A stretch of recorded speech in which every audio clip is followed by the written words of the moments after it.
A'udzu billahi minasyaitonir rajim. Bismillah, alhamdulillah, shalatu ala rasulillah. Assalamualaikum warahmatullahi wabarakatuh.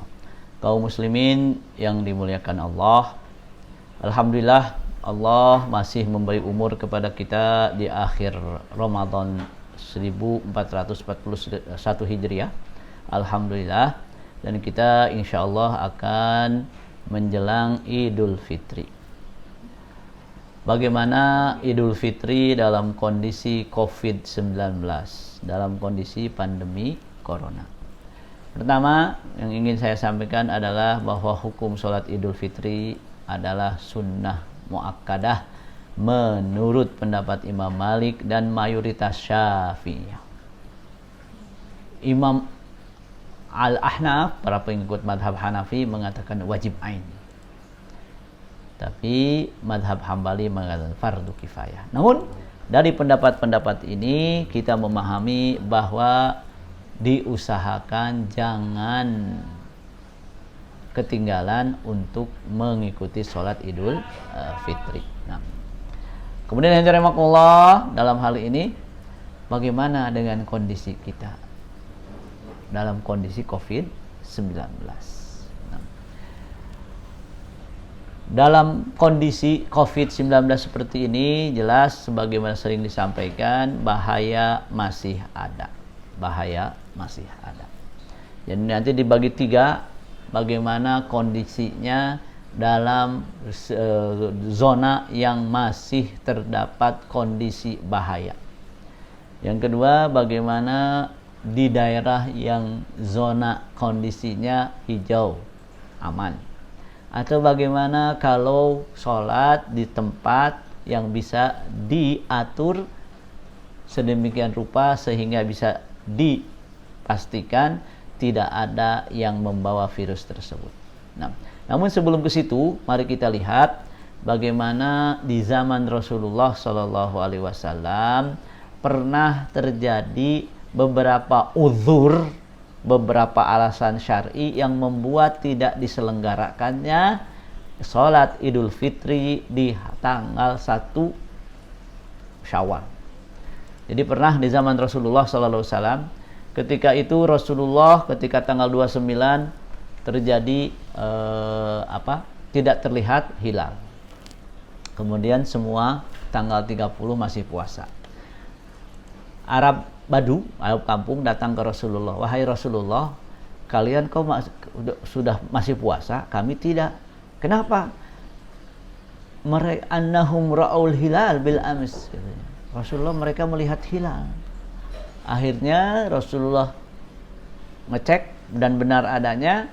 Kemudian Rasulullah menyuruh sahabat untuk hari itu berbuka, tidak puasa. Padahal sudah puasa dari siang hari, dari pagi hari. Kemudian karena sudah terlalu siang, Rasulullah sholat Idul Fitri di hari kedua. Berarti ada uzur, tidak menyelenggarakan hari itu. Nah, di sini juga ada rahmatullah tadi disebutkan bagaimana hukum sholat Id. Hukum sholat Id adalah sunnah muakkadah. Ada yang mengatakan wajib, ada yang mengatakan fardu kifayah. Namun ada rahmatullah dalam hal ini, apa hukumnya kalau seseorang tidak mampu atau tidak bisa sholat Id karena berbagai alasan, diantaranya ketinggalan misalkan, atau diantaranya jauh? Maka bagi siapa yang ketinggalan sholat Id bersama orang-orang banyak, ma'al imam, maka ada namanya qadha sholat Id. Qadha sholat Id. Di madhab Syafi'i mengatakan kalau tidak sempat ikut sholat bersama orang-orang, diqadha sholatnya. Kenapa? Dalam riwayat disebutkan bahwa Anas bin Malik ketika tidak sempat sholat bersama orang-orang, beliau mengumpulkan keluarganya dan sholat di rumah seperti sholat Id biasa. Karena ala sifatiha kasairi sholat, seperti sholat Idul Fitri yang ada. Oleh karena itu hadirin rahimakumullah, tadi Rasulullah menggeser ke hari kedua karena udzur. Qadha karena akhirnya Rasulullah juga tidak Anas bin Malik sholat di rumah. Berarti bagaimana seandainya memang tanggal 1 Syawal masih COVID-19 masih sangat berbahaya. Di sini yang bisa kita pahami adalah tadi ada uzur, tadi ada qada, maka hukumnya boleh sholat di rumah, boleh sholat di rumah. Kenapa? Selama bahaya itu belum hilang, tetap al-hukmu yadurul mal'ilah wujudan wa adaman, tetap tidak boleh berkumpul dalam skala banyak. Kemudian bagaimana sholatnya? Di rumah. Di rumah. Nah, apa dalilnya? Dikiaskan. Kepada apa? Tadi mengqadha. Sama-sama udzur.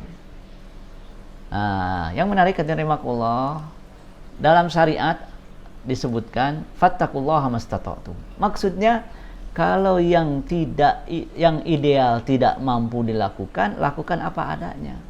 Kaidah mengatakan al-maisur la yaskutu bil ma'sur. Yang namanya tadi salat, kalau salat fardu wajib berdiri, kalau tidak bisa duduk, kalau tidak bisa berbaring, kalau tidak bisa isyarat, kalau tidak bisa, ya kalau sudah tidak bisa isyarat berarti sudah tidak wajib sholat. Nah, pertanyaannya, apakah selalu harus kita melakukan yang seideal mungkin? Tidak. Kan harus di lapangan. Kalau tidak bisa karena COVID-19, al-maisur la yaskutu bil ma'sur. Boleh lakukan semampunya, mastata'tum, fattaqullaha mastata'tum, sekuat tenaga kalian. Kalau masih bisa di rumah, jangan gugur. Jadi sesuatu yang ideal, sesuatu yang sempurna tidak bisa dilakukan, bukan berarti yang tidak sempurna gugur. Yang tidak sempurna pun tetap dilakukan. Tidak bisa di lapangan dengan jumlah manusia yang begitu banyak, karena itu syiar Idul Fitri dan Idul Adha. Maka kalau tidak bisa, turun ke bawahnya, turun lagi, tidak lantas hilang begitu saja. Oleh karena itu tadi dikiaskan kepada mengqadha salat yang dilakukan Anas bin Malik. Yang kedua, kaidah mengatakan al-maisur la yaskutu bil ma'sur. Allah berfirman fattaqullaha mastata'tum. Ketika tidak bisa melakukan sebagaimana mestinya, kita melakukan seadanya yang bisa kita lakukan, di antaranya salat Idul Fitri di rumah.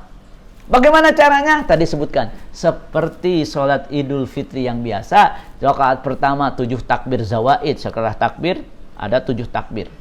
Setelah kedua baru 5 takbir. Bagaimana dengan khutbah? Khutbah itu hukumnya sunnah. Mau dilakukan silahkan, tidak dilakukan tidak masalah. Bagaimana kalau khutbah? Khutbah pendek silahkan, 5 menit, 10 menit silahkan. Alhamdulillah, sekali lagi kita tetap akan melakukan sholat Idul Fitri dengan kondisi kita masing-masing. Kalau zona merah dan tidak bisa dikondisikan, mari kita sholat di rumah dengan tetap menjaga niat ad-darar yuzal, mencegah bahaya. Kemudian mastata'tum, semampu kita di rumah. Kalau zonanya hijau, silahkan dengan tetap melakukan protokol kesehatan, jangan sampai terabaikan. Jarak, pakai masker, dengan yang lainnya. Alhamdulillah, mudah-mudahan walaupun tidak seideal yang ada, kita kalaupun terpaksa harus sholat di rumah, dan tetap hukumnya memang tetap disunnahkan, karena al-maisur la yaskutu bil ma'sur, fattaqullaha mastata'tum. Sekuat tenaga kita melakukan perintah, walaupun tidak ideal, walaupun yang tidak ada yang ideal, maka yang tidak ideal pun tetap kita lakukan. Maka mari kita tetap melakukan sholat Idul Fitri walaupun di rumah. Kalau mungkin dalam kondisi terbatas. Kalau mungkin aman, silahkan. Seperti yang menjadi arahan selama ini. Barakallahu li wa lakum. Assalamualaikum warahmatullahi wabarakatuh.